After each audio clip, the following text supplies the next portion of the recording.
Hello, welcome back to my YouTube channel.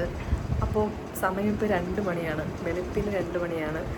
ഞാനിങ്ങനെ കുളിച്ച് നിൽക്കുകയാണ്. നമ്മളൊരു ട്രിപ്പ് പോകാൻ പോകണം. ആക്ച്വലി എനിക്കൊട്ടും താല്പര്യമില്ലാണ്ട്, അല്ലെങ്കിൽ എനിക്കൊട്ടും ഇഷ്ടമില്ലാണ്ട് ഞാൻ പോകുന്ന ഒരു ഫാമിലി ട്രിപ്പാണ്. ആക്ച്വലി ഫാമിലി ട്രിപ്പ് എന്ന് പറയുമ്പോൾ എല്ലാവരും ഉണ്ട്, അമ്മയുടെ സഹോദരങ്ങൾ എല്ലാവരുമായിട്ട് പോകുന്ന ഒരു ട്രിപ്പാണ്. എനിക്ക് ഒട്ടും ഇഷ്ടമില്ലാണ്ട് ഞാൻ പോകുന്നത് എന്താണെന്ന് വെച്ചാൽ വേളാങ്കണ്ണിക്കാണ് പോകുന്നത്. ഞാനും നിതിനും ഓൾറെഡി പോകാൻ പ്ലാൻ ചെയ്തിരുന്നു. പക്ഷേ ഫാമിലിയായിട്ട് പോകുന്നുണ്ടെന്ന് പറഞ്ഞിട്ട് ഞങ്ങളത് ക്യാൻസലാക്കി. പക്ഷേ ഫാമിലിയായിട്ട് പോകാനായിട്ട് ചില കാരണങ്ങൾ വന്നതുകൊണ്ട്, വെച്ചാൽ മാറ്റി വയ്ക്കാൻ പറ്റാത്ത കുറച്ച് കാരണങ്ങളുള്ളതുകൊണ്ട് നമ്മൾ ഫാമിലിയായിട്ട് ആ സമയത്ത് പോകാൻ പറ്റില്ല. പക്ഷെ ഇപ്പോൾ പോകുമ്പോൾ എൻ്റെ നിതിനില്ല. അതിൻ്റെ ഒരു വിഷമം എനിക്കുണ്ട്. അതുകൊണ്ട് ഞാൻ മാക്സിമം പോകാതിരിക്കാൻ ശ്രമിച്ചെങ്കിലും അമ്മയ്ക്ക് എന്നെ ഇട്ടിട്ട് പോകാനായിട്ടുള്ളൊരു മനസ്സില്ലാത്തതുകൊണ്ട് നമ്മളിന്ന് വേളാങ്കണ്ണിക്ക് പോവുകയാണ്. വേളാങ്കണ്ണിക്ക് പോകുമെന്ന് വെച്ചാൽ നമ്മൾ തന്നെ ഫാമിലിയായിട്ട് എല്ലാവരും കൂടെ ചേർന്ന് വണ്ടി പിടിച്ചിട്ടാണ് പോകുന്നത്. അപ്പോൾ ഇതൊരു ലോങ് വീഡിയോ ആയിരിക്കും. കാണാൻ താല്പര്യമുള്ളവർ കാണുക, സപ്പോർട്ട് ചെയ്യുക. അപ്പോൾ നമുക്ക് വീട്ടിലോട്ട് പോയാലോ. സത്യം പറഞ്ഞപ്പോൾ 2 മണിയായിട്ടുണ്ട്, എല്ലാവരും റെഡിയാകാൻ തുടങ്ങിയിട്ടുണ്ട്. ഇപ്പോൾ റെഡിയായി ബസ്സിൽ കയറുക, അതാണ് മെയിനായിട്ടുള്ള കാര്യം. നമ്മൾ നേരെ ഇവിടെ നിന്ന് പോകുന്നത് കന്യാകുമാരിക്കാണ്. കന്യാകുമാരി എന്ന് പറയുമ്പോൾ എത്ര പേർക്ക് മീൻസ് എന്നെ ഫസ്റ്റിലെ ഫോളോ ചെയ്യുന്നവർക്കറിയാം. ഞാൻ ഇതിനായിട്ട് കന്യാകുമാരി പോയൊരു വ്ളോഗ് ഇട്ടിട്ടുണ്ടായിരുന്നു. ആക്ച്വലി വീണ്ടും നമ്മൾ കന്യാകുമാരി പോവുകയാണ്. അപ്പോൾ ആദ്യം കന്യാകുമാരി പോകണിട്ട് അവിടെ നേരെ നമ്മൾ വേളാങ്കണ്ണിക്കാണ് പോകുന്നത്. അപ്പോൾ എല്ലാവർക്കും ഒരു ലോങ് വീഡിയോയിലേക്ക് സ്വാഗതം. നിങ്ങൾ എൻ്റെ കൂടെ ട്രാവൽ ചെയ്യുമെന്ന് വിശ്വസിക്കുന്നു. ബൈ.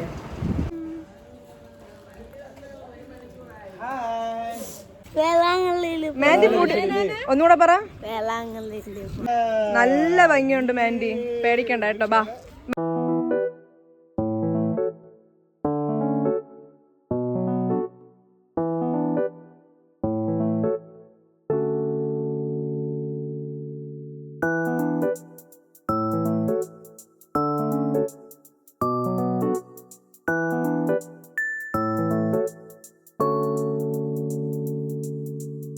പിതാവിനും പശുപ്പാമാനും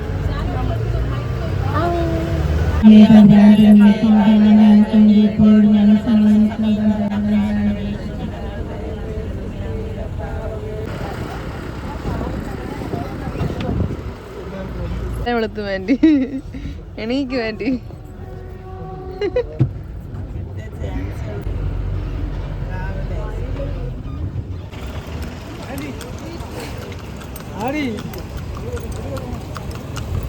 നമ്മൾ കന്യാകുമാരി എത്തുന്നതിന് മുന്നേ തന്നെ സൂര്യൻ ഉദിച്ചിട്ടുണ്ടായിരുന്നു. പിന്നെ എനിക്ക് പുറത്തിറങ്ങാനും തോന്നിയില്ല, ഭയങ്കര ഹെവി ആയിട്ട് തോന്നി കേട്ടോ മനസ്സ്. അങ്ങനെ ഞാൻ പിന്നെ വണ്ടിക്കകത്ത് തന്നെ കുറച്ച് സമയം ഇരുന്നു. പിന്നെ എല്ലാവരും വന്ന് വണ്ടി എടുത്ത് നമ്മൾ നേരെ കന്യാകുമാരിയിൽ തന്നെ ഒരു ചർച്ചിലോട്ടാണ് പോകുന്നത്. അപ്പോൾ രാവിലെ എനിക്ക് ചോക്ലേറ്റ് ക്രേവിങ്സ് തോന്നിയ ഒരു ബിസ്ക്കറ്റും കഴിച്ചായിരുന്നു. വേളാങ്കണ്ണിയുടെ പഴയ പള്ളീനെ റിസംബിൾ ചെയ്യുന്ന ഒരു മോഡലാണ് ആക്ച്വലി ഇത്. കന്യാകുമാരിയിലെ ഒരു ചർച്ചിലാണ് നമ്മൾ നിൽക്കുന്നത്. ഇതിലേക്ക് ഒന്ന് ചുറ്റി കണ്ടിട്ട് വരാം.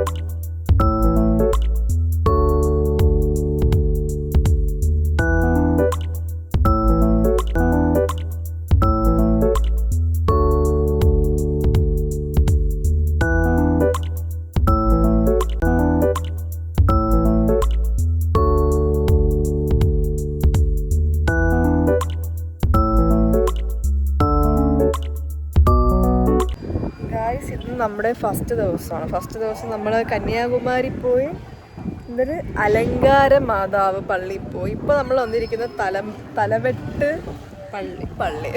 പക്ഷേ ഞങ്ങളിവിടെ വന്നപ്പോഴുണ്ടല്ലോ, ഇവിടെ ഒരു കല്യാണം നടക്കുവാണ്. അപ്പോൾ കല്യാണത്തിന് പള്ളി നിറഞ്ഞ ആൾക്കാരൊക്കെ നിൽക്കാം. അപ്പോൾ എന്തായാലും നമുക്ക് അതിന് എന്തെങ്കിലും ക്ലിപ്സ് കിട്ടുകയാണോ നോക്കാം. നമുക്കിപ്പോൾ നോക്കിയിട്ട് വരാം. വാ.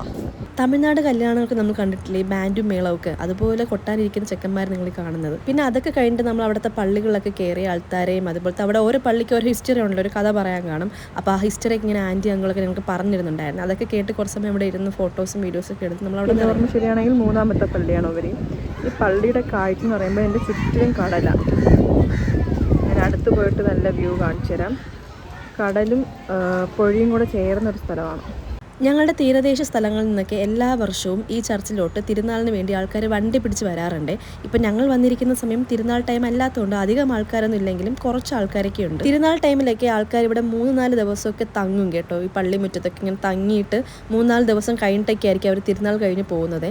അപ്പോൾ ഈ കടപ്പുറം ഇങ്ങനെ നിറഞ്ഞു കിടക്കും ആൾക്കാരെ കൊണ്ട്. അപ്പോൾ ഇന്ന് ചൂടായതുകൊണ്ടും അതുപോലെ നല്ല കാറ്റുണ്ട്. അപ്പം ഞങ്ങളൊക്കെ ജസ്റ്റ് ഒന്ന് കാലൊക്കെ നനയ്ക്കാന്ന് പറഞ്ഞിട്ടാണ് എല്ലാവരും കടലിലോട്ട് ഇറങ്ങിയത്. സത്യത്തിൽ വീട്ടിൽ നിന്ന് നേരെ വേളാങ്കണ്ണിക്ക്, പിന്നെ വേളാങ്കണ്ണി ടു വീടെന്നായിരുന്നു ഞങ്ങളുടെ പ്ലാനിങ്. പക്ഷെ പോകുന്ന വഴിക്ക് ഈ പള്ളികളിലൊക്കെ കയറണം, കാരണം കുറേ പേർക്ക് നേർച്ചക്കടങ്ങളൊക്കെ ഉണ്ടായിരുന്നു. അപ്പോൾ നേർച്ചക്കടങ്ങളൊക്കെ വീട്ടണം, ആഗ്രഹങ്ങളൊക്കെ സാധിച്ചു കഴിഞ്ഞാൽ എന്നാണല്ലോ പറയാറുള്ളത്. അതുകൊണ്ട് മാത്രമാണ് ഞങ്ങൾ എല്ലാ പള്ളികളും എന്നാൽ കയറി പെട്ടെന്ന് നേർച്ചക്കിട്ട് പോകാമെന്ന് വരുന്നത്. ഇങ്ങനെ മണൽമാത പള്ളിയിൽ വന്നിട്ടുണ്ട്. ഇവിടുത്തെ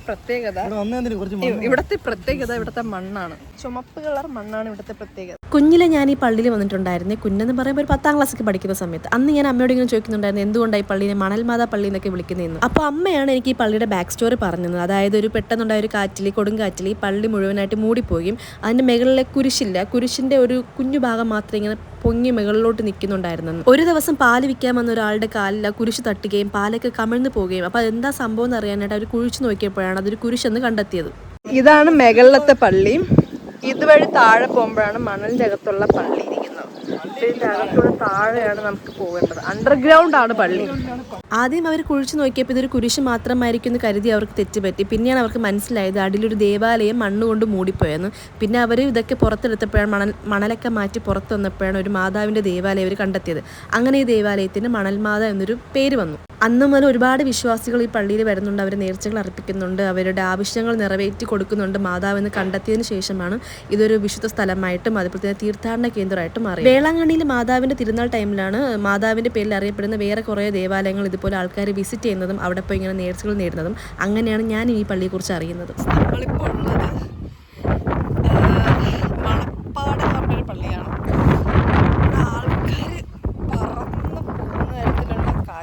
ഞാൻ ഇതിനു മുമ്പ് പറഞ്ഞതുപോലെ ഇവിടുത്തെ തിരുനാൾ ടൈമിലൂടെ ഭയങ്കര തിരക്കായിരിക്കും. ഞങ്ങളുടെ നാട്ടിൽ നിന്നൊക്കെ ആൾക്കാർ വണ്ടി പിടിച്ച് ഇവിടെ വരാറുണ്ട്, ഇവിടെ സ്റ്റേ ചെയ്യാറുണ്ട് പള്ളി തിരുനാളിനും. ഈ ചർച്ച് മണപ്പാട് അതുപോലെ തന്നെ ചിലുവപ്പള്ളി എന്നീ 2 പേരിലാണ് അറിയപ്പെടുന്നത്. ഇതിന് ചുറ്റും കടലാണ്. ഇവിടുത്തെ ആൾക്കാർ മത്സ്യത്തൊഴിലാളികൾ കുറേ കുടുംബങ്ങളാണ് ഇവിടെ താമസിക്കുന്നത്. ഇതും വളരെ വലുതായിട്ട് അറിയപ്പെടുന്ന പ്രശസ്തമായ ഒരു ചർച്ചാണ്. ഒത്തിരി ആൾക്കാർ ഇവിടെ വരാറുണ്ട് എല്ലാ ദിവസവും. നിങ്ങൾക്കിപ്പോൾ വീഡിയോ കാണുമ്പോൾ തന്നെ മനസ്സിലാവും എന്തോരം വണ്ടികളാണ് താഴെ കിടക്കുന്നതെന്ന്.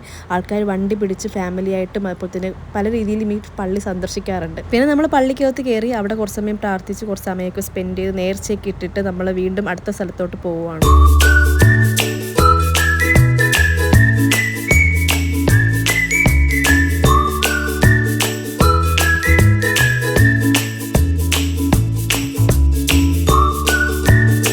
ഞാനിന്ന് വിറ്റ്നസ് ചെയ്യുന്ന 5ാമത്തെ കല്യാണമാണ് നിങ്ങളിപ്പോൾ കണ്ടുകൊണ്ടിരിക്കുന്നത്. നമ്മളിപ്പോൾ ഉള്ളത് എവിടെയാണ്? കല്യാണി മാതാ പള്ളിയിലാണുള്ളത്. ആക്ച്വലി എൻ്റെ കല്യാണം നടന്നാൽ ഇവിടെ നേർച്ച ഒരു കട അമ്മയ്ക്കുണ്ടായിരുന്നു. ആ നേർച്ചക്കട വീട്ടാനാണ് നമ്മളിങ്ങോട്ട് വന്നത്. അപ്പോൾ ഇതാണ് കല്യാണി മാതാ പള്ളി. കുഞ്ഞ് ഞാൻ ഈ പള്ളിയിൽ വന്നിട്ടുണ്ടായിരുന്നു. അപ്പോൾ ഈ സാധനങ്ങളും ഇതൊന്നും ഇല്ലായിരുന്നു. പക്ഷെ ഇപ്പോൾ കുറച്ചും കൂടെ നല്ല വൃത്തിയുണ്ട്, നിറയെ സ്പേസ് ഉണ്ട്, അത്യാവശ്യം വൃത്തിയുള്ളതുകൊണ്ട് ആൾക്കാർക്ക് ഇരിക്കാനും നല്ല കാറ്റുണ്ട്. മറ്റു സ്ഥലത്തിനെ പോലെ പറത്തിക്കൊണ്ടുവന്ന കാറ്റൊന്നുമില്ലെങ്കിലും അത്യാവശ്യം നല്ല കാറ്റൊക്കെ ഉണ്ട്. അവിടെ നമുക്കിവിടെ റിലാക്സ് ചെയ്യാൻ പറ്റും നല്ല വൃത്തിക്ക്. അതുകൊണ്ട് നമ്മൾ കുറച്ച് സമയം ഇവിടെ ഇരിക്കാമെന്ന് വിചാരിച്ചു. ഇനി നമുക്ക് പള്ളിയിലോട്ട് പോയി കാണാം. ഇവിടുത്തെ പള്ളിയുടെ പേരെന്ന് പറയുമ്പോൾ കല്യാണി മാതാ പള്ളിയാണ്. കല്യാണി മാതാ പള്ളി എന്തുകൊണ്ട് ഈ പള്ളിക്ക് ഈ പേര് വന്ന് എനിക്കറിയത്തില്ല. പക്ഷെ ഇവിടെ തിരുനാൾ ടൈമാകുമ്പോൾ തേര് വലിക്കും, ഒരു വലിയ തേരുണ്ട്, ആ തേര് വലിക്കും. കല്യാണം നടന്നതുകൊണ്ടാണ് ഈ പള്ളി ഇത്രയും മനോഹരമായി അലങ്കരിച്ചിരിക്കുന്നത്. അല്ലെങ്കിൽ ഇങ്ങനെയാണെന്ന് തോന്നുന്നു. പക്ഷെ ഇന്ന് കല്യാണത്തിന് പ്രത്യേകം ആർച്ചൊക്കെ വെച്ചിട്ട് നല്ല ഭംഗിയായിട്ട് അലങ്കരിച്ചിട്ടുണ്ട്. നമുക്കിനി പള്ളിയിലോട്ട് കയറാം.